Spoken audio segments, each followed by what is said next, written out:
As-tu déjà regardé le ciel nocturne et senti à quel point tu es minuscule dans cette immensité infinie?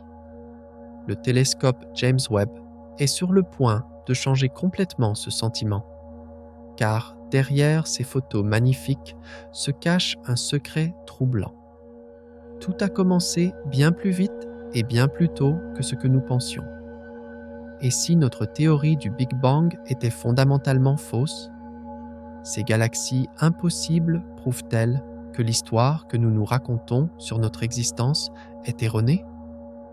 Si ces questions t'empêchent aussi de dormir, appuie sur le bouton J'aime et levons ensemble le voile sur ce mystère cosmique. Dans l'univers, la distance et le temps sont liés par un nœud inséparable. Chaque rayon de lumière transporte une histoire, une estampille temporelle qui scelle l'instant où il a commencé son voyage. La lumière progresse à la vitesse la plus élevée que nous connaissions, parcourant environ 300 000 km par seconde. C'est une vitesse suffisante pour faire plus de 7 fois le tour de notre planète en un clin d'œil. Mais même à cette vitesse vertigineuse, la distance se transforme inévitablement en délai. Quand nous regardons quelque chose à 1 km de distance, nous le voyons tel qu'il était il y a quelques millionièmes de seconde. Quand nous levons la tête vers la Lune, nous l'admirons en réalité telle qu'elle était il y a 8 secondes. Le Soleil que nous voyons dans notre ciel n'est pas exactement là où il se trouve à cet instant précis. Il est là où il était il y a 8 minutes. Ce sont des retards si infimes que nous les remarquons rarement dans notre vie quotidienne. Mais lorsque nous tournons notre regard plus loin, vers l'extérieur, cet effet s'amplifie de manière exponentielle, jusqu'à changer radicalement notre façon de comprendre l'univers. L'étoile, la plus proche, au-delà de notre Soleil, nous apparaît telle qu'elle était il y a plus de 4 ans. Le centre de notre propre galaxie, la Voie lactée, est sous nos yeux tel qu'il existait il y a 26 000 ans. Et lorsque nous regardons au-delà de notre galaxie, dans ces vides immenses, nous n'observons plus l'univers dans son état actuel. Nous lisons les chapitres déjà écrits d'une histoire vieille de milliards d'années. Le ciel nocturne n'est donc pas un instantané, c'est une archive. Et le télescope James Webb a été spécialement conçu pour lire les pages les plus anciennes et les plus fanées de cette archive. Il ne le fait pas en cherchant des objets plus brillants, mais en capturant cette lumière ancienne, transformée par l'expansion de l'univers. À mesure que l'univers s'étend, le tissu même de l'espace s'étire avec lui, et tandis que l'espace s'étend, il étire aussi la lumière qui le traverse. Les longueurs d'onde de la lumière s'allongent. La lumière bleue et ultraviolette, autrefois pleine d'énergie, se décale d'abord vers le rouge, puis finalement vers l'infrarouge. Ce processus, connu sous le nom de décalage vers le rouge, fonctionne comme un chronomètre cosmique. Plus une lumière a été étirée, plus son voyage a été long, et plus elle a commencé son périple tôt dans l'histoire de l'univers. Les télescopes précédents, y compris Hubble, étaient principalement réglés sur cette étroite bande du spectre que l'œil humain a évolué pour voir, la lumière visible et ultraviolette. Cela en a fait des outils incroyablement puissants pour étudier les galaxies proches et les pouponnières d'étoiles. Mais plus les astronomes tentaient de remonter dans le temps, plus l'univers leur échappait. Les plus anciennes galaxies n'avaient pas disparu. Leur lumière s'était simplement décalée bien au-delà de ce que ces instruments pouvaient percevoir. James Webb a été construit pour voir ce qui manquait. Son miroir, de plus de 6 mètres de large et recouvert d'une couche d'or d'une finesse microscopique, possède une sensibilité extraordinaire aux longueurs d'onde infrarouges. Au lieu d'orbiter autour de la Terre, il opère à environ 1,5 million de kilomètres de nous, en un point de gravité stable où il peut rester extrêmement froid, à l'abri de la chaleur et de la lumière. Dans ce froid profond, Webb peut détecter même les plus faibles photons qui ont voyagé à travers le cosmos pendant plus de 13 milliards d'années. Lorsqu'il regarde des régions qui nous semblent complètement noires, il ne cherche pas un vide. Il attend patiemment cette lumière ancienne, étirée presque jusqu'à l'invisibilité par l'expansion de l'espace. Et ce qu'il y trouve, ce n'est pas un univers silencieux, timide, commençant à peine à se former. Il trouve un univers déjà vibrant et animé. Certaines des galaxies découvertes par Webb se sont formées alors que l'univers n'avait qu'environ 300 millions d'années. C'est moins de 3% de son âge actuel. Pour comprendre à quel point c'est précoce, imaginons que toute l'histoire de l'univers soit condensée en une seule année. Ces galaxies seraient apparues sur scène dès le 2 janvier. Selon les modèles de longue date, cette période, connue sous le nom de aube cosmique, aurait dû être relativement sombre. On s'attendait à ce que les premières étoiles s'allument lentement, se rassemblent pour former de petites galaxies fragiles, et qu'il leur faille des centaines de millions d'années pour devenir quelque chose de remarquable. Les grandes galaxies, brillantes et bien organisées, auraient dû arriver bien plus tard. Mais les galaxies trouvées par Webb sont déjà gigantesques, produisant déjà des étoiles à des rythmes effrénés et déjà structurées d'une manière qui ne devrait pas être possible à une époque aussi précoce. Certaines étaient si brillantes que même si elles avaient été 10 fois plus loin, Webb aurait quand même pu les détecter. Cette luminosité a des implications profondes. Des galaxies brillantes nécessitent des quantités massives d'étoiles. Ces étoiles produisent des éléments lourds, comme le carbone et l'oxygène, qui ne se forment qu'au cœur des étoiles et ne sont libérés dans l'espace que lorsque les étoiles meurent. Voir ces éléments à une date aussi précoce signifie qu'une génération précédente d'étoiles devait déjà s'être formée, avoir vécu sa vie et avoir déjà dispersé ces matériaux dans l'espace. En d'autres termes, l'univers n'a pas glissé lentement vers la complexité. Il s'y est précipité. Pouvons-nous vraiment concevoir qu'une telle chose soit possible? Qu'un univers si jeune puisse déjà être aussi complexe? Il y a quelque chose de profondément humble dans cette patience requise pour observer cette lumière ancienne. Pour capturer certaines de ces galaxies, Webb fixe un seul point du ciel pendant des heures, parfois des jours. Il collecte les photons un par un. Chacun de ces photons a traversé presque tout l'univers observable, a survécu à l'expansion cosmique, à la dilution et à des distances inimaginables, pour terminer son voyage sur un détecteur plus petit qu'une pièce de monnaie. Quand cette lumière a commencé son voyage, la Terre n'existait pas. Notre Soleil n'était pas encore formé. La Voie lactée n'était encore qu'un amas de nuages de gaz et de matière noire. Les dinosaures, les océans, les civilisations, tout cela s'est produit alors que ces photons étaient déjà en route. Le moment où nous les percevons, nous ne sommes pas témoins de quelque chose qui se passe maintenant. Nous sommes témoins de quelque chose qui s'est produit il y a très longtemps et qui ne se reproduira jamais exactement de la même manière. C'est pourquoi les astronomes disent que James Webb ne regarde pas seulement loin, il regarde en arrière dans le temps. La distance devient une chronologie. Les objets proches montrent l'univers tel qu'il est aujourd'hui, tandis que les objets lointains révèlent des étapes de plus en plus précoces de l'histoire cosmique. Mais même cette vision extraordinaire de Webb a une limite fondamentale. Aucun télescope, aussi puissant soit-il, ne peut voir au-delà d'une frontière tracée par la physique elle-même. Cette frontière est définie par la distance que la lumière a pu parcourir depuis le début de l'univers. C'est ce que nous appelons l'univers observable. Une sphère gigantesque d'environ 46,5 milliards d'années-lumière de rayon, avec nous en son centre. Avec ces observations, James Webb se rapproche plus que jamais de cette limite.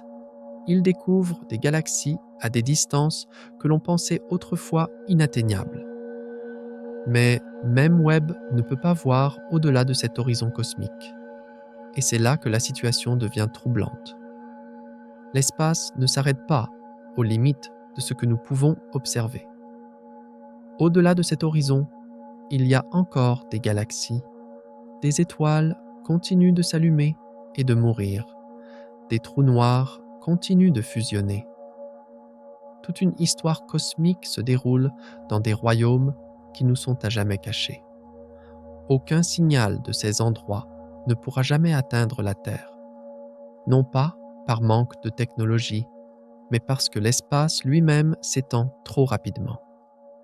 James Webb ne nous a pas seulement montré jusqu'où notre vue peut porter, il nous a aussi montré quelle part de l'univers se trouve en permanence au-delà. Et tandis que nous digérons ce que Webb a révélé à l'intérieur de notre sphère observable, le nombre même de ces galaxies, la vitesse à laquelle les structures se sont formées, la luminosité inattendue du cosmos primitif, une question plus profonde commence à émerger. S'il y a tant de choses dans cette infime partie de l'univers que nous pouvons voir, qu'est-ce que cela dit de l'ampleur réelle de tout ce qui existe au-delà de notre vue? Pendant une grande partie de l'astronomie moderne, l'univers primitif était imaginé comme un endroit lent et fragile. Après le Big Bang, l'espace s'est étendu, les températures ont chuté et la matière s'est répartie de manière uniforme dans le cosmos. De petites fluctuations existaient, des régions légèrement plus denses que d'autres. Mais la gravité devait travailler patiemment.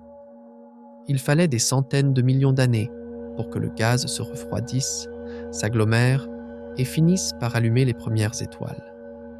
Selon ce tableau, les galaxies auraient dû émerger lentement, petites et faibles au début, ne devenant plus grandes qu'après de longues périodes d'accumulation tranquille.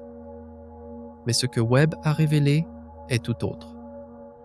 Quand Webb a commencé à sonder l'univers primitif, les astronomes s'attendaient à ne trouver qu'une poignée de galaxies primitives dans les premières centaines de millions d'années après le Big Bang. Au lieu de cela, Webb en a trouvé des foules. Des galaxies brillantes sont apparues à maintes reprises dans des périodes qui auraient dû être presque vides. Ce n'étaient pas de faibles étincelles tenant à peine ensemble. C'étaient déjà des usines de formation d'étoiles en pleine effervescence. Le problème n'est pas que Webb ait trouvé une anomalie, c'est qu'il en a trouvé trop. Dans les premiers millions d'années de l'histoire cosmique, Webb a découvert des galaxies produisant des quantités de lumière colossales. Certaines contenaient des matériaux équivalents à des centaines de millions, voire des milliards de masses solaires. Pour qu'autant de masses puissent s'assembler, il aurait fallu beaucoup plus de temps que l'univers n'en avait eu jusqu'alors. La gravité est forte, mais elle n'est pas rapide. Le gaz doit perdre de l'énergie avant de pouvoir s'effondrer. Les halos de matière noire doivent être suffisamment grands pour capturer la matière ordinaire. Les étoiles mettent des millions d'années à se former. Et ces étoiles doivent vivre et mourir pour enrichir le gaz environnant avec des éléments plus lourds. Chaque étape impose une échelle de temps minimale. Compresser trop le processus, c'est briser la physique. Et pourtant, ces galaxies étaient là. Que devons-nous en penser? Est-il possible que nos théories sur la formation des galaxies soient fondamentalement erronées? L'une des découvertes les plus troublantes a été de constater à quel point ces premières galaxies semblaient chimiquement avancées. Les mesures spectroscopiques de Webb ont révélé non seulement l'hydrogène et l'hélium formés peu après le Big Bang, mais aussi du carbone, de l'oxygène et de l'azote. Ces éléments sont forgés dans les étoiles et ne sont libérés que lorsque les étoiles meurent. Leur présence signifiait qu'au moins une génération précédente d'étoiles avait déjà dû se former et achever sa vie. Tout cela dans les premières centaines de millions d'années de l'univers. L'horloge cosmique avait été repoussée. Pour comprendre pourquoi c'est si dérangeant, il est utile de penser à la formation d'une galaxie comme à la construction d'une ville. On ne peut pas construire de gratte-ciel sans route. On ne peut pas couler de béton avant que l'acier ne soit produit. Chaque étape dépend de la précédente. L'univers primitif devait poser les fondations. Webb a trouvé des bâtiments terminés. Cette discordance s'est installée dans nos esprits comme une nouvelle énigme. L'énigme du trop tôt, trop de lumière. Lorsque nous essayons de calculer la quantité totale de lumière que les galaxies auraient dû produire au cours du premier milliard d'années de l'univers, nos équations nous racontent une histoire beaucoup plus calme. Les estimations théoriques étaient bien trop basses.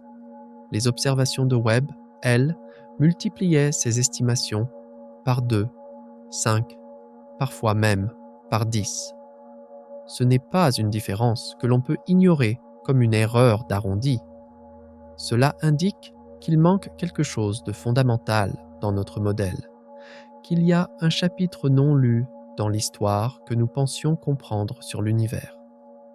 Alors, nous avons réexaminé chaque explication évidente. Nous avons vérifié nos instruments. Nous avons analysé et réanalysé les données.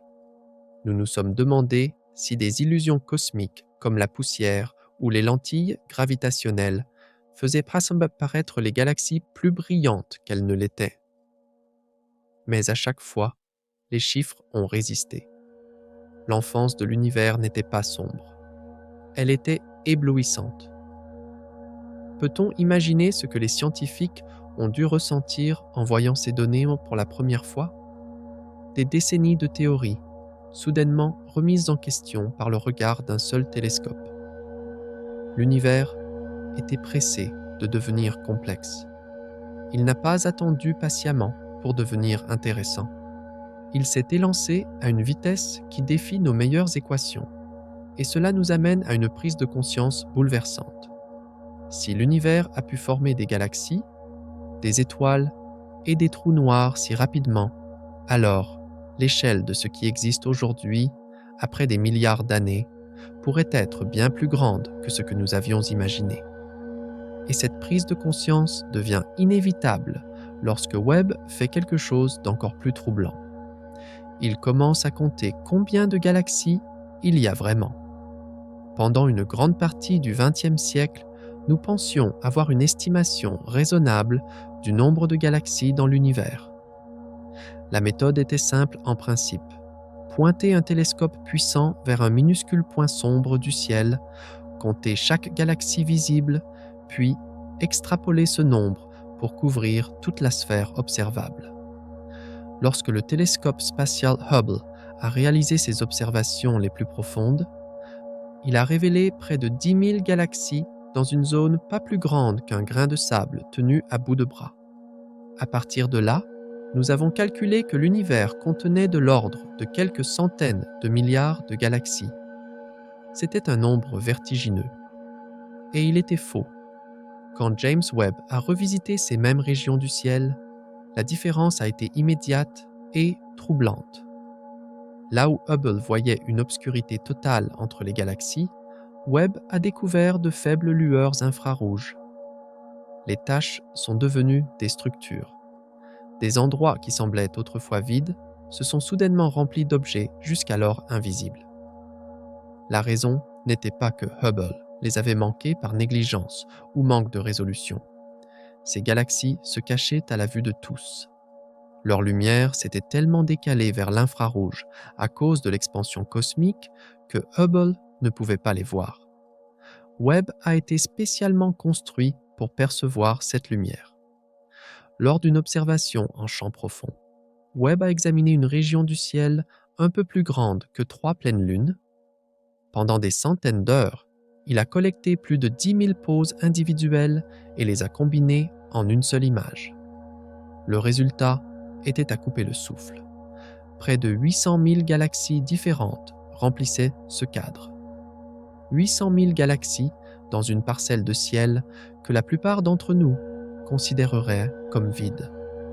Pour comprendre ce que cela signifie en termes d'échelle, imagine que nous imprimions la célèbre image du champ ultra-profond de Hubble sur une feuille de papier standard.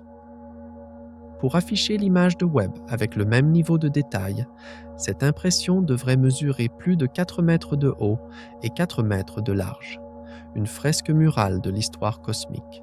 Et chaque point de lumière sur cette fresque n'est pas une étoile, c'est une galaxie. Chaque galaxie contient des millions, des milliards, voire des billions d'étoiles. Beaucoup abritent des systèmes planétaires. Beaucoup contiennent des environnements où la chimie se complexifie. Il s'avère que l'univers n'est pas peuplé de manière éparse par des îles de matière flottant dans l'obscurité. Il est densément peuplé, structuré et stratifié d'activités à toutes les échelles. Ce qui rend cette découverte encore plus importante, c'est que Webb ne s'est pas contenté de compter les galaxies, il les a mesurées. Pour chacune, nous pouvons estimer la distance, la masse, le taux de formation d'étoiles et l'âge. Cela nous permet de reconstituer l'évolution des galaxies sur la quasi-totalité de l'histoire de l'univers. On ne peut s'empêcher de se demander combien de ces galaxies pourraient abriter la vie, combien possèdent des planètes où des molécules complexes se sont formées, n'est-ce pas? Le nombre seul est écrasant, et pourtant, ce n'est que ce que nous pouvons voir. Et de cette reconstitution, un motif clair est apparu. Les galaxies ne sont pas réparties au hasard dans l'espace. Elles forment des amas. Elles se rassemblent le long de filaments invisibles. Et elles évitent complètement de vastes régions. L'univers, à ses plus grandes échelles, ressemble à une toile cosmique. Des filaments de matière s'étendent à travers l'espace, se croisant en des nœuds denses où se forment les amas de galaxies et séparés par d'immenses vides où presque rien ne se trouve. La vision infrarouge de Webb a révélé cette structure avec une clarté sans précédent. La plupart des galaxies qu'il a découvertes étaient cachées derrière de la poussière qui bloque la lumière visible, mais laisse passer les longueurs d'onde infrarouges. Toute une population de galaxies poussiéreuses, formant des étoiles, est soudainement apparue, complétant les chaînons manquants dans des endroits que les études précédentes pensaient être des vides. C'est important, car la distribution des galaxies nous dit comment l'univers a grandi. La toile cosmique est née des plus infimes fluctuations de densité présentes peu après le Big Bang. Les régions un peu plus denses que la moyenne exerçaient une attraction gravitationnelle légèrement plus forte. Avec le temps, la matière a afflué vers ces régions, amplifiant les différences. La gravité a sculpté l'espace en filaments et en nœuds, laissant derrière elle d'immenses vides de faible densité. Pense à l'eau de pluie s'écoulant sur un terrain accidenté. L'eau s'écoule dans les vallées, creusant des canaux et des rivières, tandis que les collines restent sèches. Avec le temps, le paysage se structure. L'univers a évolué de la même manière, mais ce qui coulait n'était pas de l'eau, c'était la matière elle-même. Les observations de Webb confirment que ce processus était déjà bien avancé à une époque étonnamment précoce de l'histoire cosmique. Des filaments de dizaines de millions d'années-lumière de long existaient alors que l'univers n'avait que quelques milliards d'années. Certaines structures étaient si grandes et si organisées qu'elles défiaient les attentes sur la rapidité avec laquelle la matière peut s'organiser. Un exemple particulièrement frappant est une structure que les astronomes appellent maintenant la vigne cosmique. C'est une chaîne d'au moins 20 galaxies, toutes étroitement regroupées et s'étendant sur plus de 13 millions d'années-lumière. Ces galaxies existaient alors que l'univers n'avait que quelques milliards d'années. Pourtant, la structure rivalise en taille avec des formations beaucoup plus anciennes. Ce qui rend la vigne cosmique particulièrement fascinante n'est pas seulement sa taille, mais aussi son état. Plusieurs de ces plus grandes galaxies ont déjà cessé de former des étoiles. Elles sont dormantes, ce qui signifie qu'elles ont soit consommé, soit perdu le gaz nécessaire pour créer de nouvelles étoiles. C'est inhabituel à cette époque précoce de l'histoire cosmique, où la plupart des galaxies formaient encore activement des étoiles. Cela signifie que l'environnement compte. Les galaxies, dans des régions denses, évoluent différemment de celles qui sont isolées. Les interactions, les fusions et les conditions difficiles de l'espace surpeuplé peuvent accélérer le cycle de vie d'une galaxie, les forçant à croître rapidement et à s'épuiser prématurément. Et ce n'est pas un cas isolé. Avec les données de Webb, nous avons créé le catalogue de groupes de galaxies le plus profond et le plus complet jamais compilé.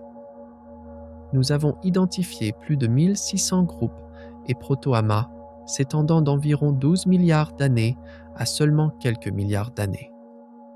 Ces groupes représentent les briques de construction des amas de galaxies géants d'aujourd'hui. En comparant les groupes à différentes distances, nous pouvons observer comment la formation de structures s'est déroulée dans le temps. Les premiers groupes apparaissent chaotiques, avec des galaxies irrégulières, formant rapidement des étoiles. Les groupes plus tardifs montrent plus d'ordre.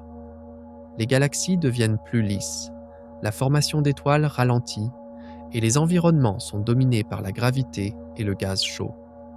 Ce regard ininterrompu sur des milliards d'années n'était pas possible avant Webb. Pourtant, malgré toute cette densité et cette structure, l'univers est aussi défini par ces vides.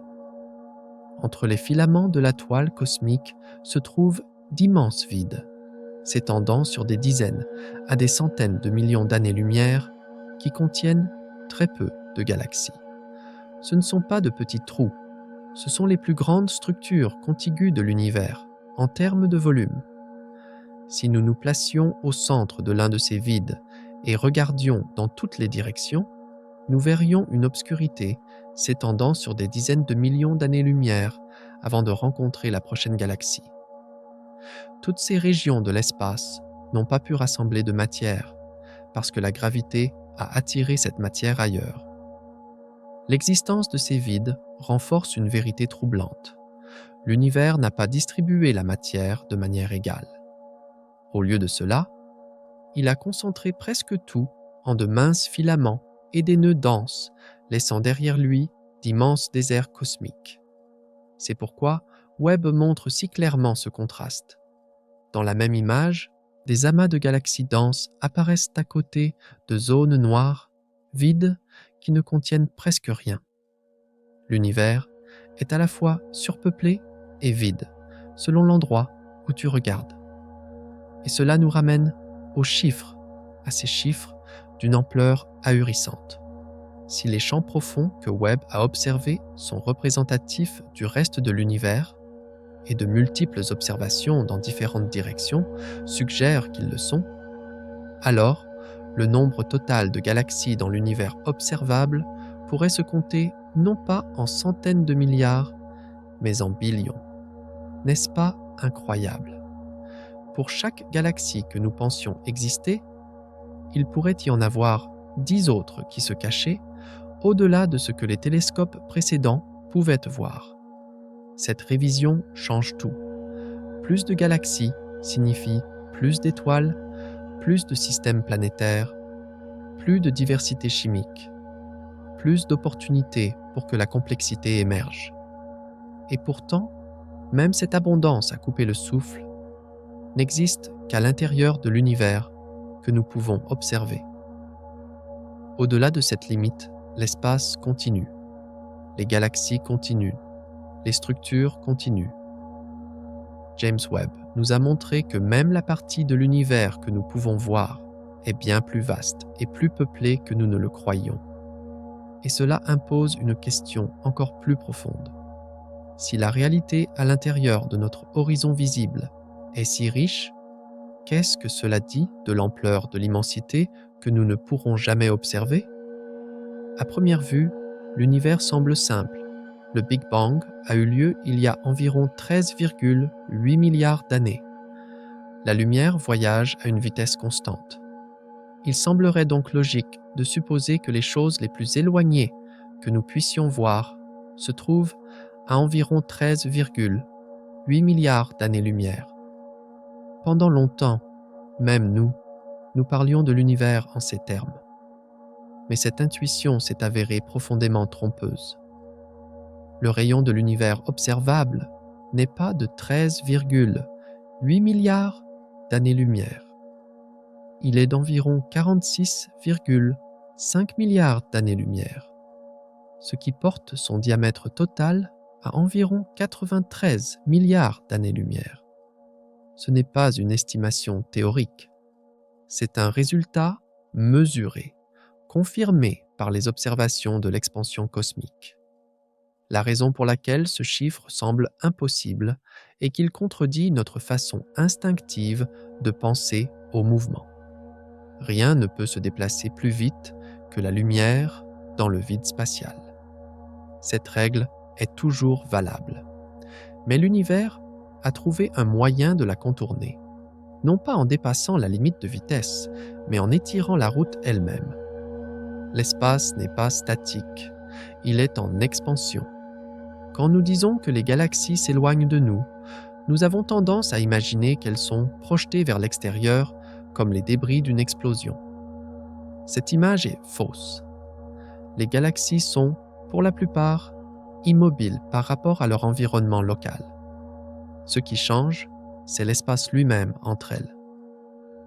Imagine un ballon sur lequel on a dessiné des points. À mesure que le ballon gonfle, les points s'éloignent les uns des autres. Non pas parce qu'ils rampent sur la surface, mais parce que la surface elle-même s'étire. Aucun point n'est au centre. Chaque point voit tous les autres s'éloigner de lui. L'univers fonctionne de la même manière. Une galaxie lointaine qui a émis la lumière que nous percevons aujourd'hui était beaucoup plus proche de nous lorsque cette lumière a commencé son voyage. Pendant les milliards d'années où la lumière a voyagé vers la Terre, l'espace entre nous et cette galaxie n'a cessé de s'étendre. Au moment où la lumière nous atteint enfin, la galaxie a été emportée des dizaines de milliards d'années-lumière plus loin. C'est pourquoi nous pouvons observer des galaxies dont la lumière a voyagé pendant 13,5 milliards d'années, alors que leur distance actuelle est de plus de 46 milliards d'années-lumière. La lumière courait, en quelque sorte, sur un tapis roulant. Parfois, elle gagnait du terrain. Parfois, l'expansion éloignait la destination. Le point crucial est le suivant. Au début de l'histoire de l'univers, l'expansion était plus lente. Cela a permis à la lumière de progresser. Plus tard, l'expansion s'est accélérée, étirant les distances plus vite que la lumière ne pouvait les parcourir. Cela crée une limite, connue sous le nom de horizon cosmique. L'horizon cosmique n'est pas un bord physique. Il n'y a pas de mur ou de frontière où l'univers s'arrête. C'est plutôt la limite de ce que nous pouvons observer jusqu'à présent. Au-delà de cet horizon, la lumière n'a pas eu assez de temps pour nous atteindre. Et elle ne l'aura jamais. C'est ici que l'univers devient profondément étrange. Des régions de l'espace existent au-delà de 46,5 milliards d'années-lumière. Nous le savons parce que l'univers semble lisse et homogène dans toutes les directions où nous regardons. Il n'y a aucun signe d'un bord. Le fond diffus cosmologique, cette faible lueur du Big Bang, montre une uniformité presque parfaite sur tout le ciel. Cette homogénéité serait impossible si l'espace s'arrêtait brusquement juste au-delà de notre vue. L'univers s'étend donc au-delà de ce que nous pouvons voir, mais il s'étend de telle manière qu'une grande partie restera à jamais cachée. Ce qui est encore plus troublant, c'est que cette frontière n'est pas fixe. Notre univers observable grandit avec le temps, car la lumière provenant de régions plus éloignées a eu plus de temps pour nous atteindre. Mais en même temps, l'expansion cosmique, tirée par l'énergie noire, s'accélère. L'espace s'étend plus vite maintenant qu'il ne le faisait dans le passé. Ces deux effets sont en compétition. L'horizon rampe vers l'extérieur, mais l'espace s'étend encore plus vite. Le résultat est un univers où les objets peuvent disparaître de notre vue pour toujours. Des galaxies actuellement visibles finiront par franchir cet horizon cosmique. Leur lumière sera étirée vers des longueurs d'onde de plus en plus longues, jusqu'à se fondre dans l'invisibilité. Finalement, plus aucun nouveau photon de ces galaxies n'atteindra jamais la Terre.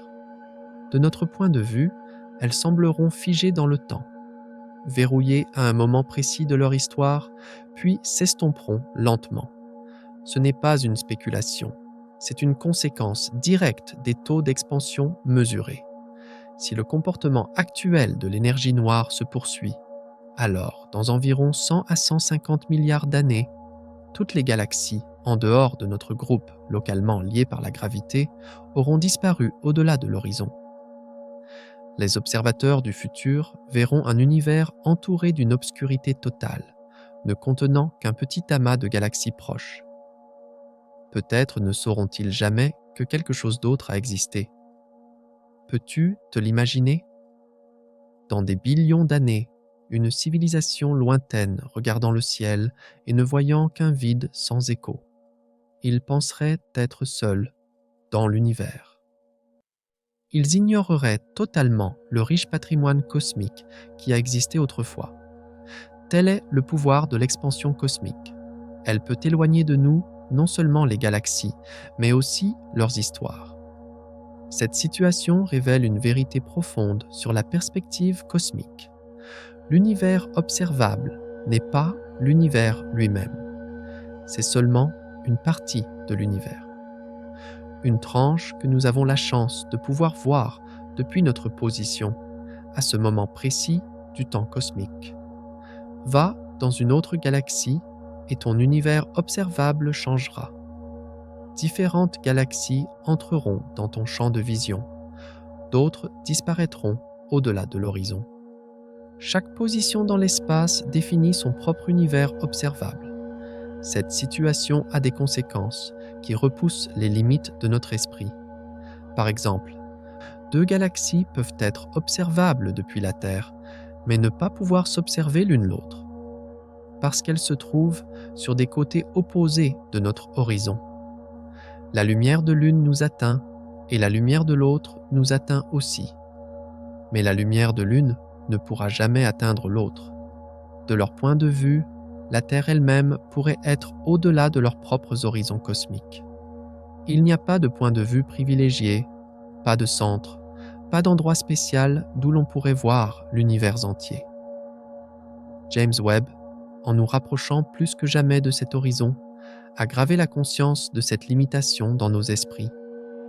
Lorsqu'il découvre des galaxies à des décalages vers le rouge de 10 ou 12, il observe une lumière qui a commencé son voyage alors que l'univers n'avait que quelques centaines de millions d'années. Ces galaxies, aujourd'hui, sont bien au-delà de l'endroit où elles se trouvaient lorsque cette lumière est partie. Leur état actuel, leur évolution ultérieure, leur fusion et leur transformation sont inobservables pour nous. Cette information est toujours en chemin dans l'espace, étirée et diluée, et dans de nombreux cas, elle ne nous parviendra jamais. Ce que nous voyons n'est pas l'état actuel de quelque chose, mais son état passé.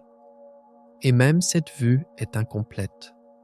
Au-delà de l'horizon observable se trouve l'univers inobservable.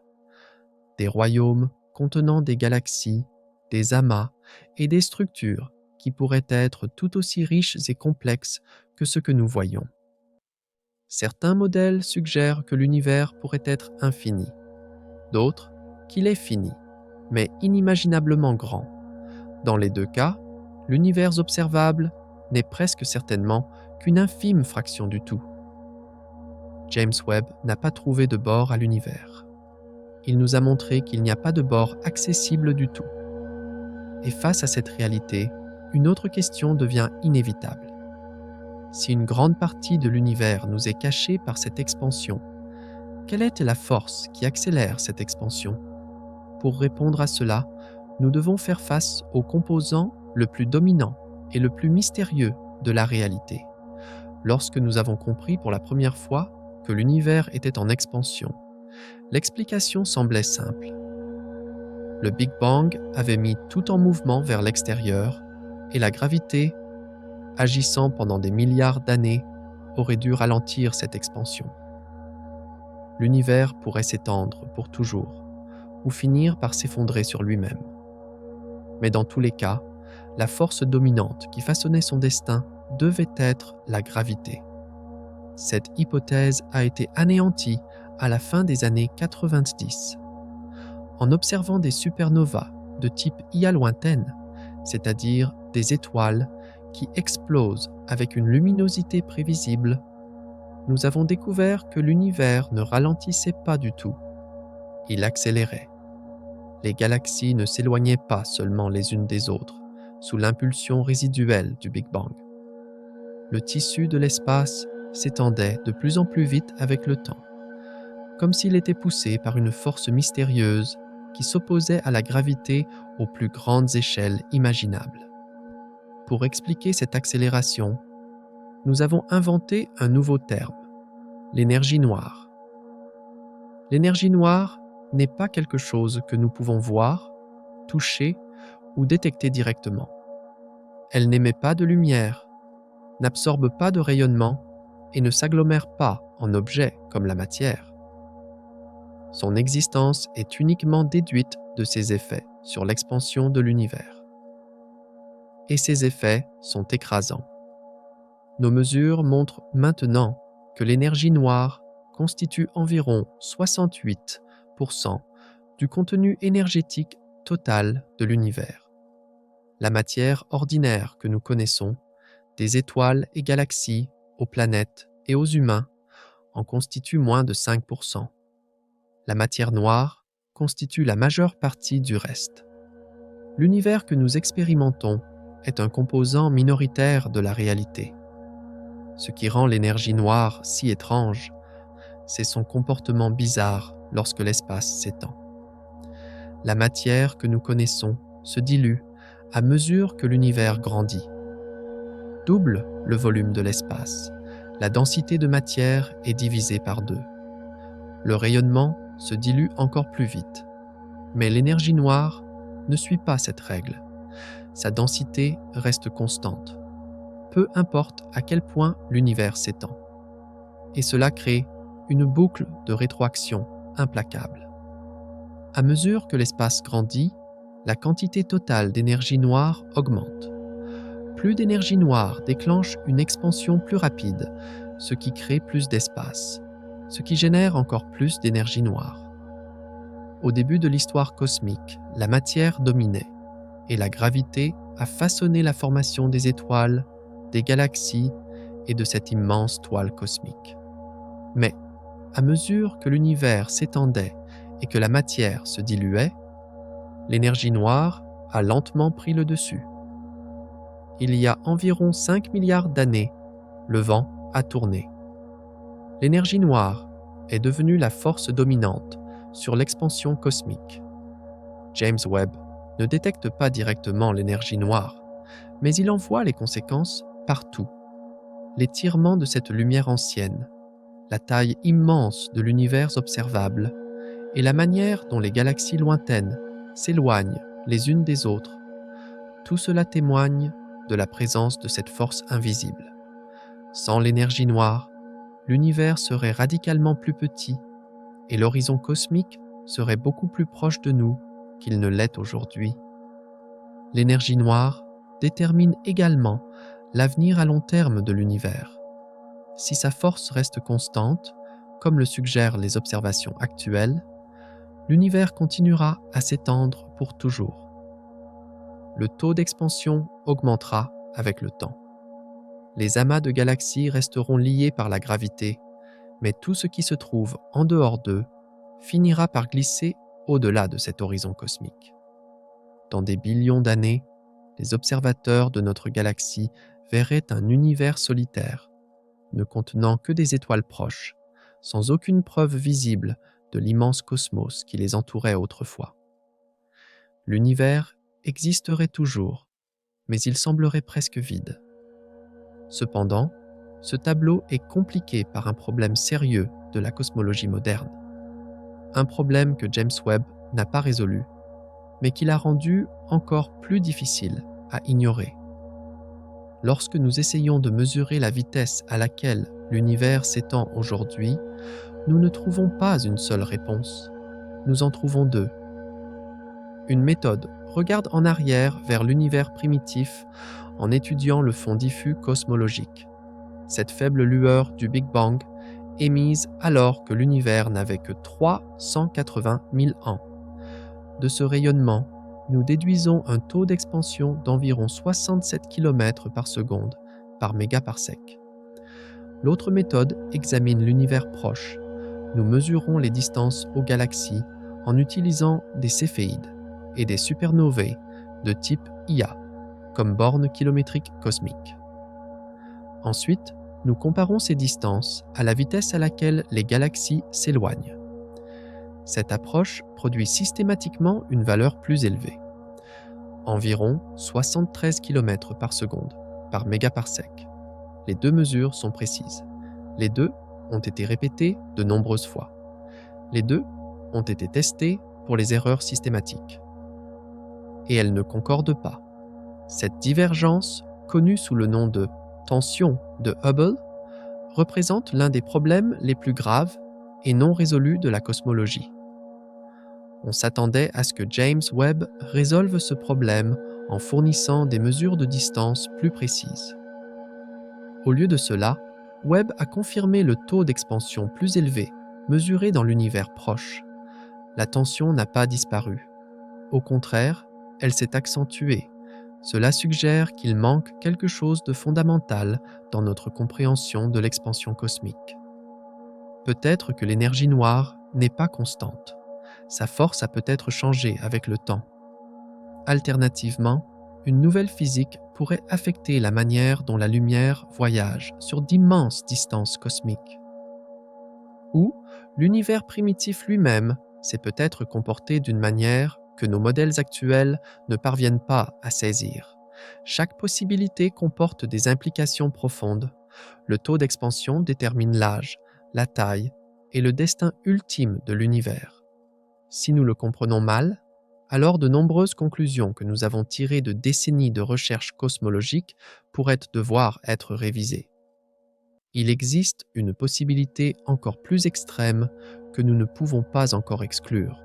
Si l'énergie noire, au lieu de rester constante, devenait encore plus forte avec le temps, l'expansion pourrait finir par vaincre la gravité même à plus petite échelle. Les amas de galaxies se disloqueraient. Les galaxies elles-mêmes se dissoudraient. Les systèmes stellaires, les planètes, les molécules et finalement les atomes.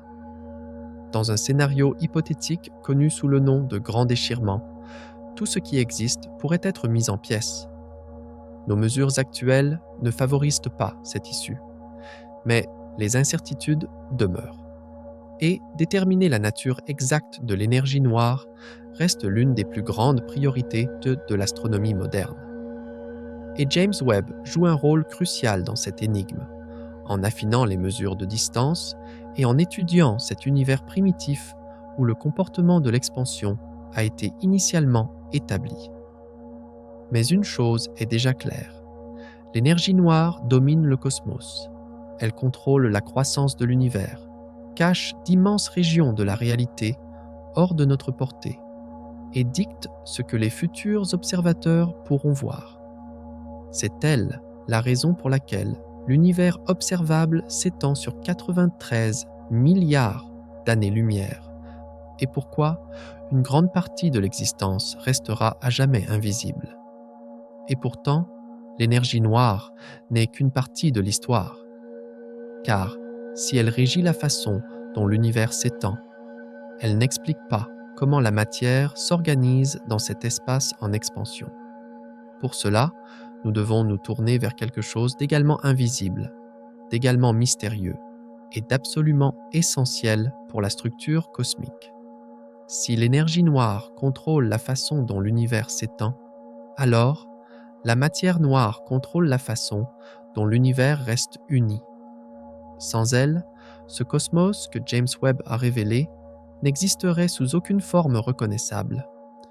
Les galaxies ne se seraient jamais assemblées.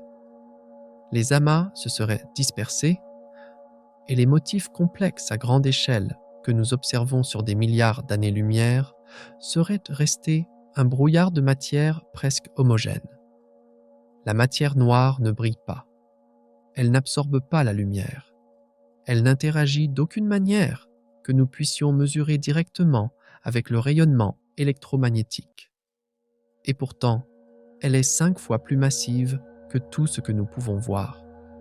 Environ 85% de toute la matière de l'univers est de la matière noire, et elle n'est détectable que par son influence gravitationnelle. Les premiers indices de son existence sont apparus il y a près d'un siècle, lorsque les astronomes ont remarqué que les galaxies se comportaient étrangement.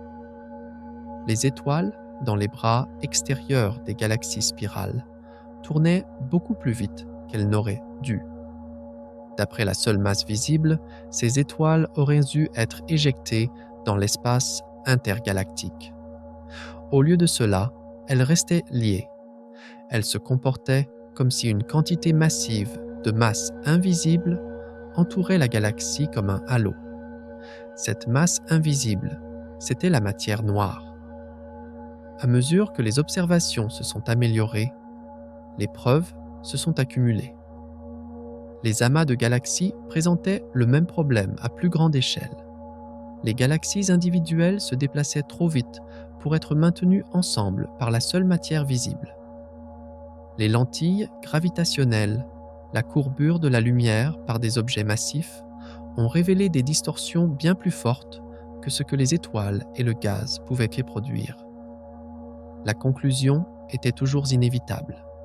La majeure partie de la matière de l'univers est invisible. Ce qui rend la matière noire si importante n'est pas seulement son abondance, mais son comportement. Contrairement à la matière ordinaire, la matière noire ne se heurte pas à elle-même et ne perd pas d'énergie par rayonnement. Elle traverse l'espace presque sans friction. Cela lui permet de s'agglomérer très tôt dans l'histoire cosmique. Peu après le Big Bang, l'univers était presque homogène, avec de minuscules fluctuations de densité imprimées dans ses tout premiers instants. La matière noire a été la première à réagir à ces fluctuations. Tandis que la matière ordinaire restait chaude et résistait à l'effondrement, la matière noire a commencé à former des halos invisibles, des concentrations de masse qui n'ont cessé de croître sous l'effet de la gravité. Ces halos sont devenus le squelette de l'univers. À mesure que l'univers se refroidissait, la matière ordinaire a commencé à tomber dans ces puits de gravité obscurs. Le gaz s'est accumulé, s'est comprimé et a fini par allumer des étoiles. Les galaxies ne se sont pas formées au hasard. Elles se sont formées là où la matière noire s'était déjà rassemblée. Elles ont suivi un plan invisible, tracé des milliards d'années plus tôt. Et ce processus a donné naissance à l'une des caractéristiques les plus remarquables de l'univers, la toile cosmique. Aux plus grandes échelles, la matière est tissée en d'immenses filaments, s'étendant sur des dizaines à des centaines de millions d'années-lumière. Ces filaments se croisent en des nœuds denses où se forment les amas de galaxies. Entre eux se trouvent d'immenses vides, ne contenant presque aucune galaxie. Ce motif est-il une coïncidence artistique ?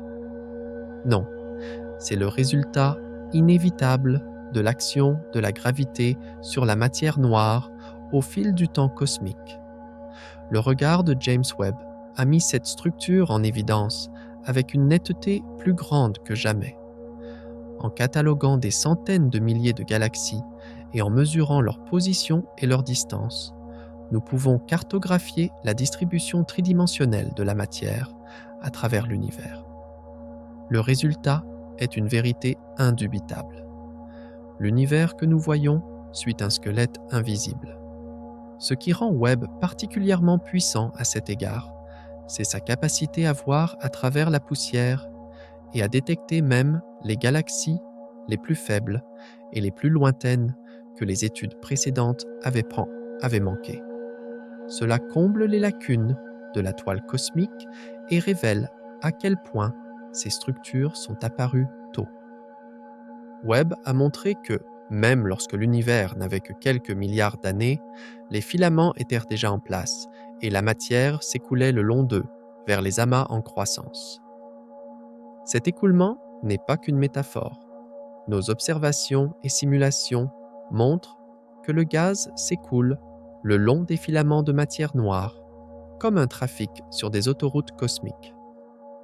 Les galaxies grandissent non seulement en se formant de l'intérieur, mais aussi en accumulant de la matière fraîche qui leur est livrée le long de ces routes invisibles.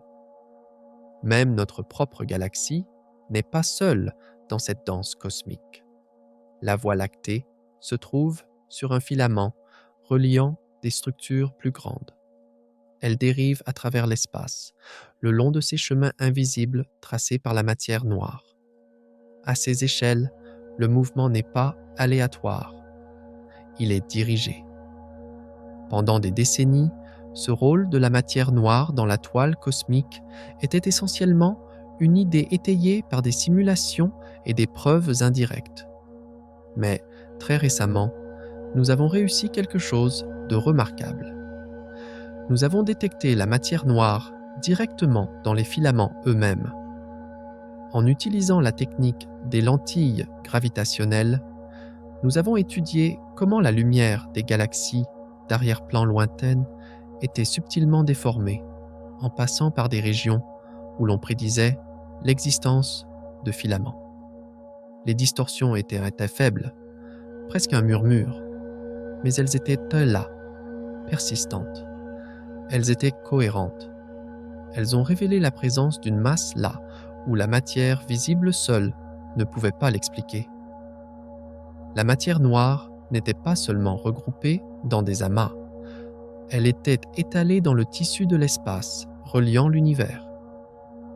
Cette confirmation a transformé la toile cosmique d'un modèle théorique à une réalité observée.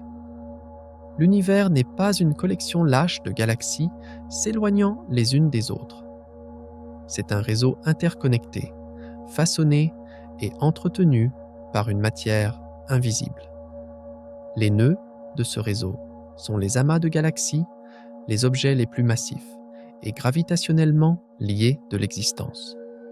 Un seul amas peut contenir des centaines ou des milliers de galaxies. Avec elles se trouvent d'immenses réservoirs de gaz chaud et des quantités colossales de matière noire. Ces amas agissent comme des ancres. Ils attirent de la matière vers leur centre le long des filaments. Lorsque les galaxies tombent dans ces amas, elles subissent des changements spectaculaires. L'environnement dense arrache leur gaz, arrête leur formation d'étoiles et remodèle leur structure galactique. Webb a observé ces transformations en détail, capturant les galaxies au moment même où elles sont modifiées par leur environnement. Car la toile cosmique n'est pas statique. C'est une structure vivante et dynamique. Un organisme colossal qui redistribue sans cesse la matière et l'énergie. Et pourtant, malgré toute son influence écrasante, la matière noire reste l'une des énigmes les plus profondes de la physique. Nous ne savons pas de quoi elle était faite. Peut-être est-elle composée de nouvelles particules au-delà du modèle standard que nous n'avons pas encore rencontré. Peut-être ouvre-t-elle la porte à une physique entièrement nouvelle. Malgré des décennies d'expérience, la matière noire n'a pas été détectée directement dans nos laboratoires. Et pourtant, son existence est indéniable. chaque galaxie, chaque mesure de lentille, chaque carte de structure à grande échelle pointe vers la même conclusion. Enlève la matière noire des équations, et l'univers que nous observons ne peut tout simplement pas exister. James Webb ne résout pas à lui seul le mystère de la matière noire, mais en révélant l'univers primitif avec un détail sans précédent, il rend son rôle central encore plus inébranlable. Webb montre que les structures se sont formées beaucoup plus rapidement et beaucoup plus efficacement que la matière visible seule ne le permettrait. La matière noire a fourni cette première impulsion gravitationnelle nécessaire pour assembler les galaxies si rapidement après le Big Bang. Elle explique également pourquoi l'univers ressemble à ce qu'il est aujourd'hui. L'immense désolation des vides cosmiques, la riche densité des amas et les ponts filamenteux qui les relient. Tout cela émerge naturellement lorsque la matière noire domine la gravité.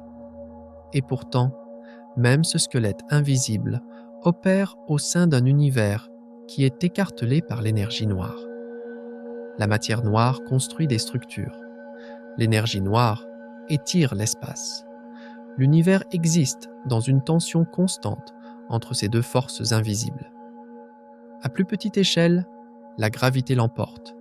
Les galaxies se forment, les amas grandissent. À plus grande échelle, l'énergie noire triomphe, éloignant les galaxies les unes des autres et poussant des régions de l'espace au-delà de notre horizon cosmique.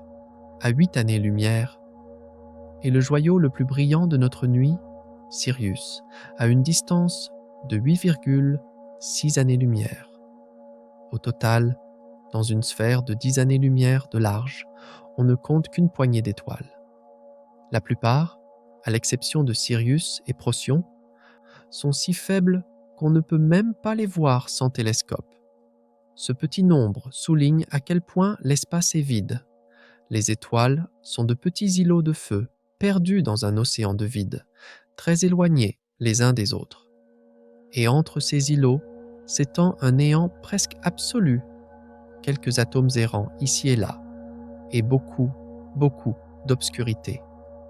Et pourtant, quand nous levons les yeux au ciel par une nuit claire, nous voyons ce paysage familier, cette bande laiteuse qui traverse le ciel d'un bout à l'autre. La lueur fantomatique de la Voie lactée, c'est la lumière collective, le murmure de milliards d'étoiles lointaines réunies. Notre Soleil et ses quelques voisins proches ne sont qu'une goutte dans cet océan galactique. Pour saisir la véritable structure de notre galaxie, la Voie lactée, sa splendeur, nous devons une fois de plus changer d'échelle et embrasser cette fois des dizaines de milliers d'années-lumière. Nous allons d'abord nous diriger vers le cœur de notre galaxie, puis nous reculerons beaucoup plus loin pour pouvoir la contempler dans son ensemble. Notre Soleil n'est qu'une des centaines de milliards d'étoiles qui composent la Voie lactée.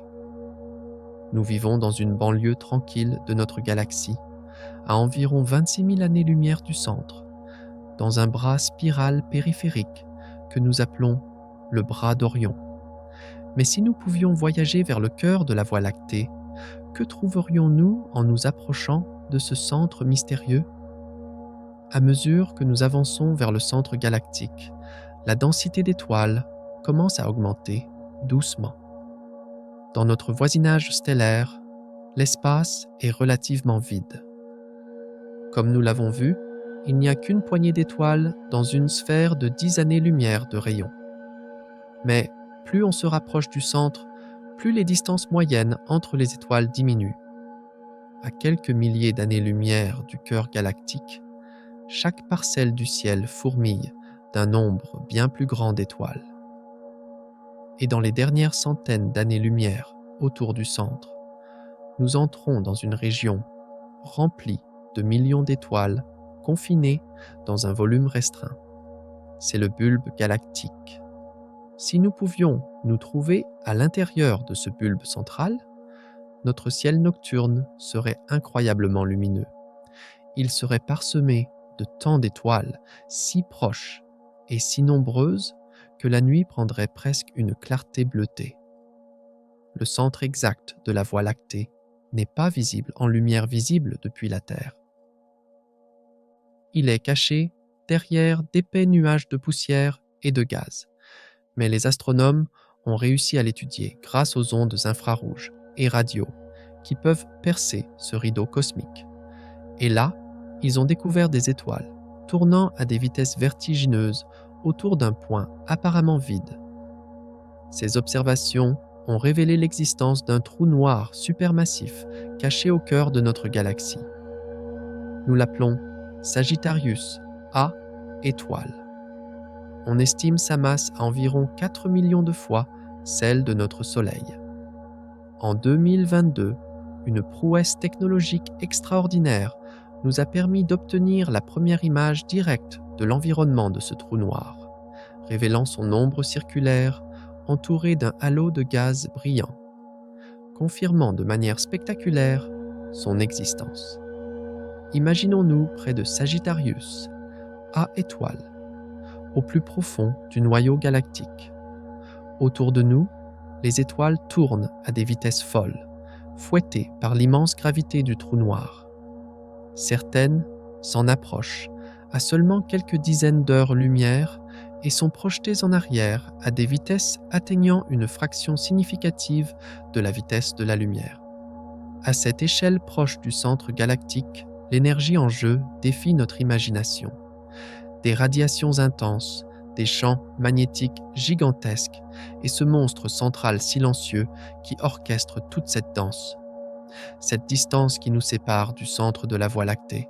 Ces 26 000 années-lumière prennent maintenant tout leur sens. Si nous observions aujourd'hui les environs de Sagittarius A étoile, nous les verrions tels qu'ils étaient il y a 26 000 ans, à l'époque où les derniers mammouths parcouraient la Terre et où les humains vivaient encore à l'ère préhistorique. La lumière a mis tout ce temps pour nous parvenir. Nous avons ainsi imaginé notre voyage jusqu'au cœur brillant et turbulent de notre galaxie. Pourtant, même cette région centrale n'est qu'une petite partie de l'ensemble. Il est temps, maintenant, de reculer encore plus pour observer la Voie lactée dans sa totalité, comme un ensemble majestueux flottant dans l'espace. D'un point de vue imaginaire situé à l'extérieur de la galaxie, nous pouvons admirer sa structure spirale complète et mesurer son échelle grandiose. Observons maintenant notre galaxie dans son ensemble, comme si nous pouvions la voir de l'extérieur.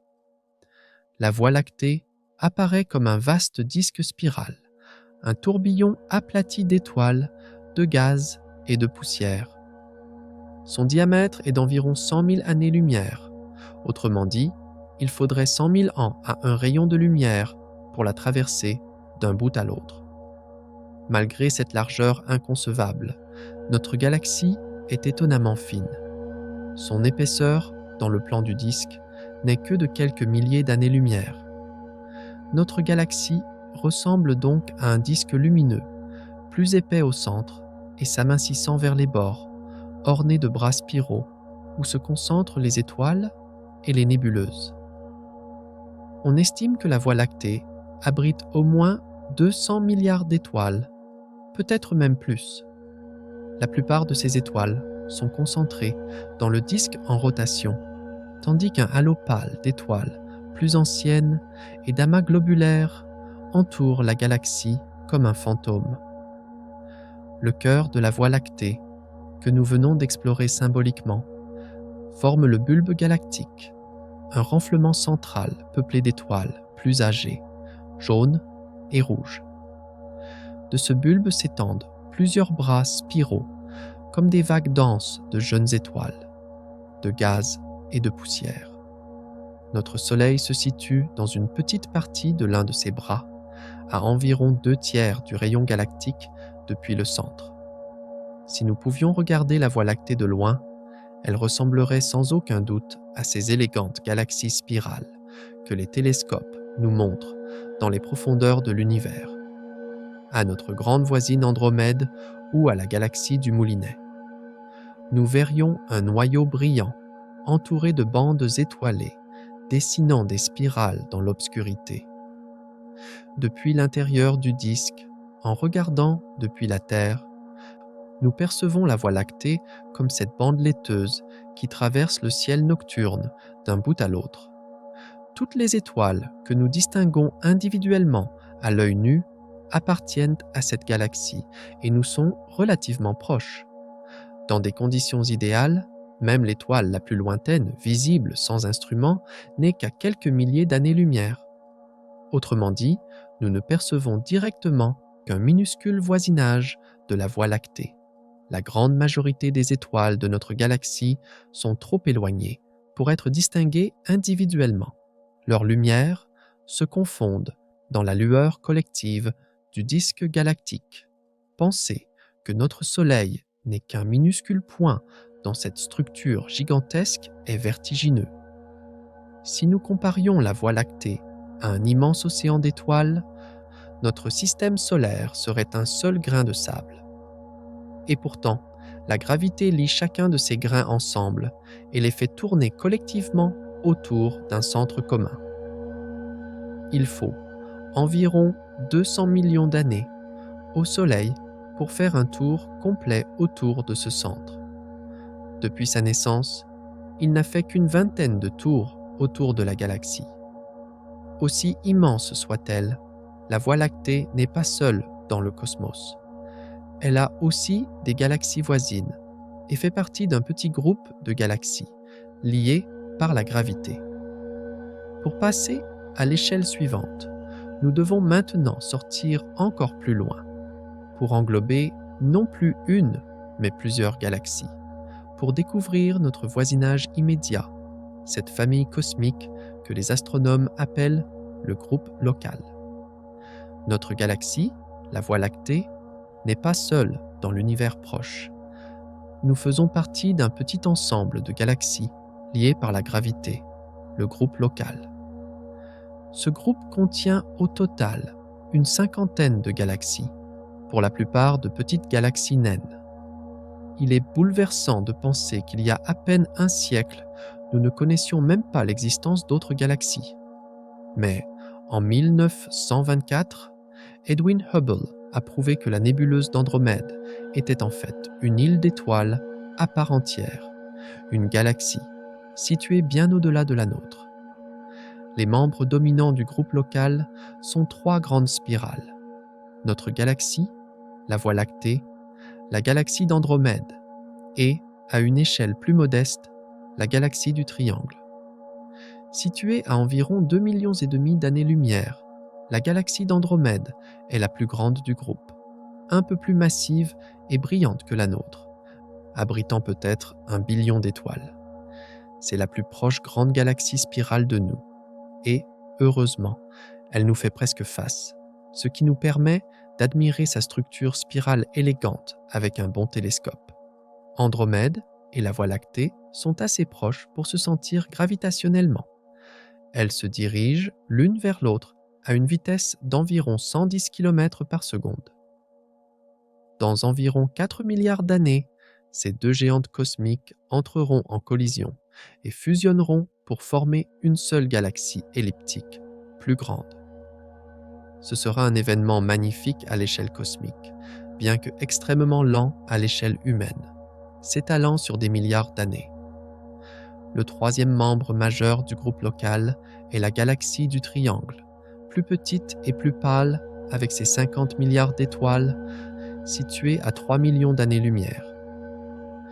Autour de ces grandes galaxies orbite toute une procession de galaxies naines, un peu comme des lunes autour de planètes. Par exemple, notre Voie lactée a en orbite les grands et petits nuages de Magellan, deux galaxies satellites irrégulières, visibles depuis l'hémisphère sud, à environ 160 000 et 200 000 années-lumière de nous.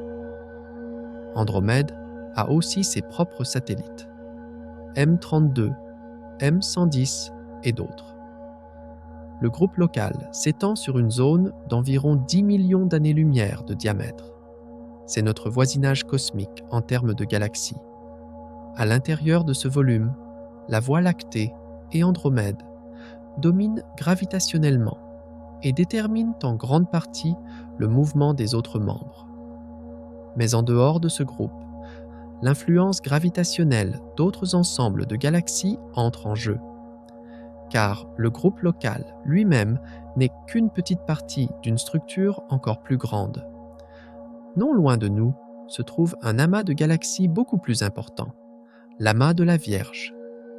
Notre groupe local se trouve à sa périphérie, comme une petite banlieue en dehors d'une immense métropole cosmique. Pour changer d'échelle, une fois de plus, nous allons maintenant explorer cet amas de la Vierge, cet endroit où des milliers de galaxies se sont rassemblées dans la même région de l'univers. En nous éloignant encore plus, nous rencontrons une concentration de galaxies bien plus grande que notre petit groupe local, l'amas de la Vierge. Cet amas de galaxies se situe à environ 50 à 60 millions d'années-lumière de nous et constitue le plus proche grand rassemblement galactique de la Terre. Les astronomes ont découvert son existence au début du XXe siècle, en remarquant cette densité inhabituelle de galaxies en direction de la constellation de la Vierge. L'amas de la Vierge contient quelques milliers de galaxies. Au cœur de l'amas règnent des galaxies elliptiques géantes, nées de nombreuses fusions. La plus massive d'entre elles est la galaxie M87, une elliptique géante abritant des centaines de milliards d'étoiles et, en son centre, un trou noir supermassif de plusieurs milliards de masses solaires. Autour d'elle orbitent d'autres grandes elliptiques comme M84 ou M86 et un peu plus à l'extérieur, de nombreuses galaxies spirales comme M88 ou M90, sans compter les innombrables petites galaxies naines dispersées dans tout l'amas. La taille de l'amas de la Vierge est impressionnante. Son diamètre approche les 15 à 20 millions d'années-lumière. Dans ce volume, la densité de galaxies est des dizaines de fois supérieure à celle que l'on trouve autour de notre groupe local. Les galaxies de l'amas sont relativement proches les unes des autres à l'échelle cosmique. Souvent, seulement quelques centaines de milliers d'années-lumière les séparent. Cela signifie que les interactions gravitationnelles et même les collisions intergalactiques y sont beaucoup plus fréquentes que dans des régions plus isolées comme la nôtre. En effet, on observe dans l'amas de la Vierge des queues de marée et des galaxies déformées, signe qu'elles se frôlent, se perturbant mutuellement leurs étoiles et leurs gaz. Entre les galaxies de l'amas s'étend un milieu intra-amas, un gaz extrêmement raréfié, chauffé à des dizaines de millions de degrés.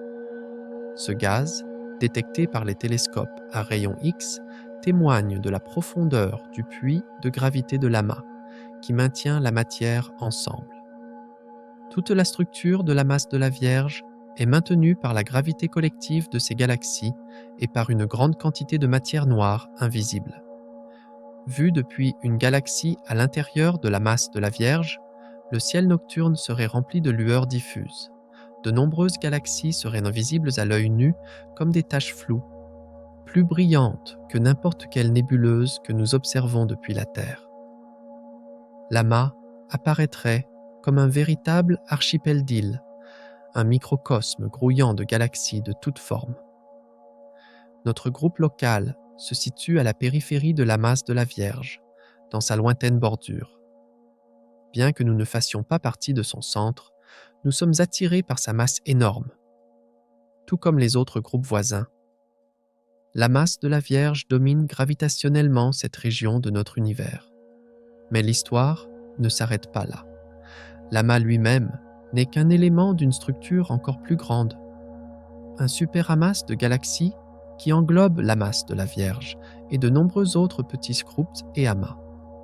Pour appréhender ce superamas, nous devons une fois de plus changer d'échelle et passer cette fois à des dimensions de l'ordre de plusieurs centaines de millions d'années-lumière. Les amas de galaxies, comme celui de la Vierge, ne sont pas des îlots dispersés au hasard dans l'univers. ils font eux-mêmes partie de structures encore plus gigantesques que nous appelons des superamasses de galaxies. Notre propre région de l'univers appartient à un superamas de galaxies, longtemps appelé le superamas local, mais que les scientifiques ont récemment redéfini et nommé l'Aniakea.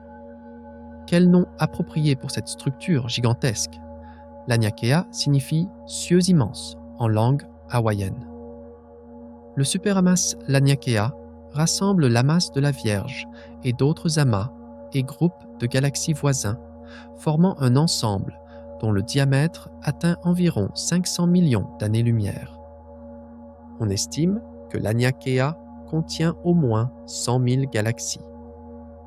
Le concept de superamas n'est né que dans les années 1950, lorsque les relevés de galaxies ont révélé des regroupements à très grande échelle. Le nom de l'Aniakea a été donné à notre superamas en 2014, suite à l'analyse des vitesses galactiques dans notre voisinage cosmique. Imagine un volume s'étendant sur un demi-milliard d'années-lumière, englobant des dizaines de milliers de galaxies comme la nôtre. Les chiffres dépassent presque l'entendement. À cette échelle, il devient difficile de visualiser de quoi nous parlons. On peut tenter une analogie. Si nous réduisions notre galaxie, la Voie lactée, à un point invisible, le superamas Laniakea serait un nuage diffus composé de dizaines de milliers de points occupant un espace immense. Et entre ces points, encore et toujours, ce grand vide, des zones de millions d'années-lumière, de long où se trouvent, tout au plus, quelques galaxies isolées ou de fins filaments de matière. Le superamas Laniakea n'est pas un objet étroitement lié par la gravité comme un amas de galaxies. C'est plutôt une région de l'espace où les galaxies et les amas ont tendance à se déplacer ensemble sous une influence gravitationnelle commune. Les astronomes ont découvert que les galaxies de l'Aniakea s'écoulent lentement vers une région centrale, connue sous le nom de Grand Attracteur. C'est une concentration de masse située à plus de 200 millions d'années-lumière de nous. Le Grand Attracteur n'est pas un objet unique, mais le centre de gravité de tout notre superamas. Ce point focal vers lequel des milliers de galaxies tombent très lentement. Au sein de l'Aniakea, notre groupe local et la masse de la Vierge ne sont que deux ensembles parmi d'autres. Cette structure gigantesque dessine un motif complexe de galaxies regroupées en amas, et entre ces structures se creusent de vastes vides, presque dépourvus de galaxies. À l'échelle de l'Aniakea, la Voie lactée et même la masse de la Vierge deviennent de minuscules éléments d'une architecture cosmique incommensurable. Et pourtant, l'Aniakea lui-même n'est qu'une partie d'un motif encore plus vaste, cette grande toile cosmique de l'univers, où les superamas sont organisés en motifs filamentaires à travers l'espace. Pour notre prochaine étape, nous devons élargir encore plus notre champ de vision pour englober des milliards d'années-lumière et voir la structure à grande échelle de l'univers dans son ensemble. À la dernière échelle que nous pouvons appréhender, les galaxies ne sont plus considérées individuellement, ni même en groupe ou en amas, mais par milliards, comme un tout. La distribution de toute la matière lumineuse de l'univers dessine une structure que nous appelons la toile cosmique. Un réseau gigantesque de filaments, de nœuds et de vides à l'échelle de milliards d'années-lumière. C'est grâce à de vastes relevés astronomiques, commencés dans les années 1980 et cartographiant la position de centaines de milliers de galaxies, que nous avons commencé à voir la structure de ce réseau. Les galaxies ne sont pas réparties de manière homogène dans l'espace. Elles se rassemblent le long de filaments allongés. Aux intersections de ces filaments se trouvent de grands amas et superamas, les nœuds du réseau. Et entre ces filaments s'étendent d'immenses régions presque vides, des bulles sombres où se trouvent très peu de galaxies. Ce sont les vides cosmiques, Un exemple frappant est le vide du Bouvier, une vaste région sphérique d'environ 330 millions d'années-lumière de diamètre, ne contenant qu'une poignée de galaxies dispersées. Les plus grandes structures continues de la toile cosmique méritent le nom de grands murs. Ce sont des alignements de superamas formant des murs de galaxies. L'un des plus célèbres est le grand mur de Sloan, long d'environ 1,3 milliard d'années-lumière. Imagine une chaîne de galaxies de plus d'1 milliard d'années-lumière de long. C'est une structure si grande que si la lumière la traversait de bout en bout, il lui faudrait plus d'1 milliard d'années pour le faire. Dans la toile cosmique, notre superamas Laniakea n'est qu'un filament parmi d'autres. Autour de lui s'étendent d'autres structures comparables, comme le superamas de Shapley ou celui de Persépoisson. Si nous pouvions observer l'univers de l'extérieur, d'une sorte de point de vue de nulle part, nous verrions un motif semblable à une toile d'araignée, de longs filaments brillants et des intersections encore plus brillantes, entourant d'immenses vides sombres où le vide règne. Et à cette échelle gigantesque, l'univers commence à montrer une homogénéité statistique.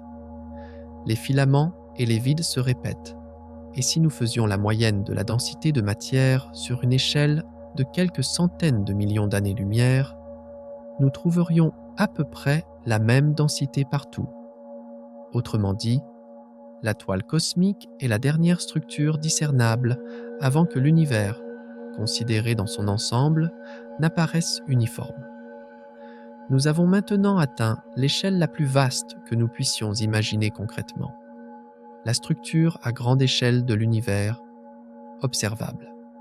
Il ne reste plus qu'à aborder le concept de l'univers observable lui-même dans sa totalité, avant de conclure notre voyage et de revenir sur Terre, transformés par ces visions. Prenons donc une dernière mesure de l'immensité, celle de l'univers observable lui-même. Nous englobons maintenant toutes ces structures dont nous avons parlé pour considérer l'univers observable dans son ensemble. L'univers observable est la partie de l'univers dont la lumière a eu le temps de nous atteindre en 13 milliards 800 millions d'années, c'est-à-dire depuis le Big Bang. En raison de l'expansion de l'espace pendant cette période, cette région forme aujourd'hui une sphère d'environ 93 milliards d'années-lumière de diamètre autour de nous. 93 milliards d'années-lumière. C'est un chiffre écrasant, presque impossible à concevoir. Que contient cette sphère gigantesque? Des centaines de milliards, voire peut-être, selon les dernières estimations, environ 2 billions de galaxies, réparties selon la toile cosmique décrite précédemment. Le nombre d'étoiles qu'elle contient défie, c'est cet équilibre qui façonne tout ce que nous voyons. James Webb nous a montré que l'univers n'est pas seulement plus grand que prévu. Il est plus organisé, plus connecté et bien plus dépendant de forces invisibles que nous ne l'avions imaginé. Les choses que nous observons, les étoiles, les galaxies, les nébuleuses, ne sont que la surface éclairée d'une structure bien plus profonde. Une architecture invisible qui maintient la réalité. Et lorsque nous prenons suffisamment de recul pour voir cette structure dans son ensemble, une autre prise de conscience émerge. Même cet univers immense et interconnecté n'est que ce que nous pouvons observer depuis notre position dans l'espace et le temps. Ce qui nous amène à la question finale et inévitable. Si chaque observateur ne voit qu'une petite partie d'une réalité bien plus vaste, qu'est-ce que cela dit de notre place dans l'univers et de la signification de l'immensité elle-même? La danse cosmique de ces deux forces invisibles est l'histoire même de l'univers. D'un côté, une étreinte gravitationnelle qui essaie de tout rassembler. De l'autre, une poussée mystérieuse qui essaie de tout séparer. Nous vivons au milieu de la lutte de ces deux forces titanesques qui durent depuis des milliards d'années. Chaque étoile que nous voyons, chaque galaxie, est un témoignage de cet équilibre délicat. Mais cet équilibre ne durera pas éternellement. Les observations de James Webb semblent confirmer que l'énergie noire finira par l'emporter.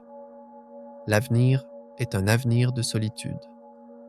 Dans des milliards d'années, les autres galaxies de notre ciel disparaîtront une par une, emportées au-delà de notre horizon par l'espace en expansion. Nos lointains descendants regarderont un univers bien plus vide, bien plus silencieux que le nôtre. Peut-être ne trouveront-ils jamais la preuve de l'immense communauté cosmique qui a existé autrefois. À la lumière de toutes ces informations, arrêtons-nous un instant pour réfléchir. Qu'est-ce que James Webb nous a montré? Seulement plus de galaxies, plus d'étoiles? Non. Il nous a montré à quel point nous connaissons peu de l'univers. Nous vivons dans un cosmos où 95% de la réalité est composé de substances mystérieuses que nous ne pouvons pas voir directement. Dans un univers qui s'étend à une vitesse que notre modèle standard ne peut expliquer et dont nous ne saurons jamais ce qui se trouve au-delà de notre horizon. Est-ce une preuve de notre petitesse? Peut-être. Mais c'est aussi une preuve de notre capacité de compréhension. Depuis cette petite planète bleue, nous pouvons regarder jusqu'au début des temps, déchiffrer la danse de forces invisibles et poser des questions sur le destin ultime de l'univers. Notre univers observable, aussi grand soit-il, est peut-être plus petit que l'univers que notre conscience peut embrasser. Et c'est précisément là que réside le point culminant silencieux de cette histoire. Un univers maintenu par des fils invisibles, par quelque chose que nous ne pouvons ni voir ni toucher, mais dont l'influence façonne tout, les galaxies, les amas, et finalement, nous. La matière noire reste cachée, mais c'est elle qui porte l'architecture de la réalité. Elle nous rappelle que comprendre ne signifie pas toujours voir. Nous ne sommes qu'au début du chemin. Chaque regard dans les profondeurs de la toile cosmique apporte de nouvelles questions, une nouvelle admiration et de nouvelles raisons de continuer à regarder. En cette heure calme de la nuit, notre esprit a vogué parmi les étoiles connues. As-tu déjà pensé que cet immense océan cosmique dans lequel flotte chaque galaxie, chaque nébuleuse que nous voyons, a une limite? Tout comme toute chose a une fin, tout pourrait-il aussi avoir une fin? Et qu'y a-t-il au-delà de cette limite? Le néant? D'autres univers? Ou une réalité que notre esprit ne peut même pas encore imaginer? Dans notre prochain voyage, nous nous lancerons à la poursuite de cette question la plus profonde. Nous irons jusqu'au bout de l'univers et essaierons de murmurer au-delà. Pour ne pas manquer ce rêve cosmique et chercher ensemble la réponse à cette question, rejoins-nous. D'ici là, que l'univers soit ton rêve.